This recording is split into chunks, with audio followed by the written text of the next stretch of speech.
My name is Heidi Buxton. I'm a palliative care nurse practitioner at the Elliott Hospital. Palliative care is a medical specialty that works with patients with chronic and serious illnesses. It could be somebody with COPD, CHF, which is congestive heart failure, cancer patients. So really any chronic illness would qualify a patient to see us. I often find that patients can be hesitant about accepting palliative care as part of their treatment plan, mostly due to the misunderstanding as to what we do and who we are as a service. Often patients think that we're hospice, but then explain that while hospice is part of palliative care, if I were to draw a big circle, which would be palliative care, and stick just about a quarter-sized circle within that circle, that would be hospice. So really the difference is that hospice is truly providing you comfort in your end of life, not focusing on managing your ailments and fixing things. Whereas palliative care, you certainly can have aggressive medical care, come into the hospital and have those ailments managed.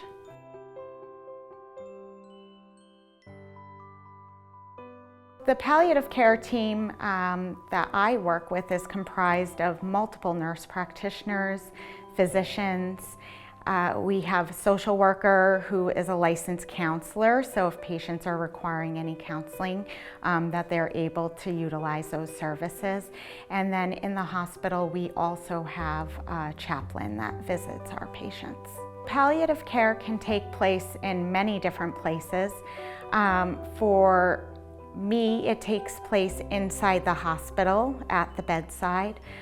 Or in an outpatient setting where patients are able to walk into a medical office and visit with us there. When you're going through with palliative care, you're still allowed to have aggressive management of your illnesses while we're also trying to manage those symptoms and keeping you comfortable. I have patients right now in their 20s, and as old we see as 100.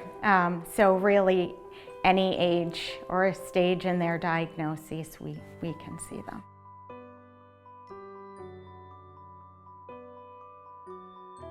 My name is Charlie Mills. I'm a physician in practice at the Elliott Hospital, and I'm also the medical director for the Manchester VNA Hospice. When a patient goes under hospice, my goal is ultimately that we achieve for that patient on a 24-hour at a time basis, the best quality of life from their determination. But it's not an absolute requirement that they have only 6 months of life. So as long as you're still deteriorative under the primary hospice diagnosis, meaning you're showing steady signs of decline under that diagnosis, you are still eligible for hospice. And so, do we have some patients who are on hospice oftentimes for years? The answer is we do. Hospice itself tends to have 5 major arms of additional services applied to patients. There's nursing aides, there's social work, there's chaplaincy, and there's volunteers. And for any patient in a setting of increasing illness and decreasing decline, that team of 5 is very, very helpful. In terms of as a home service, hospice is a benefit because you're not stuck to have to be homebound on hospice. All medications are covered under hospice, so the medications related to the hospice condition. So no more co-pays, none of that. This is coming to you. It's coordinated by the hospice team, so you're getting it. You're not having to go pick it up in general. Thirdly, there are any range of supply of equipment. On hospice, the supply of equipment, beds, oxygen, devices are all inclusive.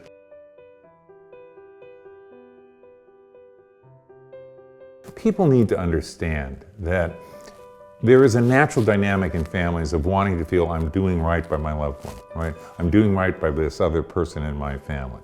And in that, there's a gift of permission which says, no matter what you do from each other, no matter what you do, you haven't let me down.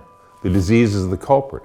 It's an incredibly powerful, positive moment. When you actually have had the gift of permission exchange, you're no longer afraid about talking about cancer or anything else. Sometimes people think that they're giving up when they stop treatments or stop medical care being provided in the sense of the aggressive nature. They don't want to fail their loved ones. They don't want to let people down. And it's not letting people down, it's allowing yourself to live. There's a difference between being alive and existing and being able to actually live and enjoy life. It is striking how much we can add to the quality of life of individuals. I can tell you that for all the patients, I've been doing this for a long time, for all the patients I've had on hospice, I've never had a family come to me after the fact and say, oh, I wish hospice wasn't there.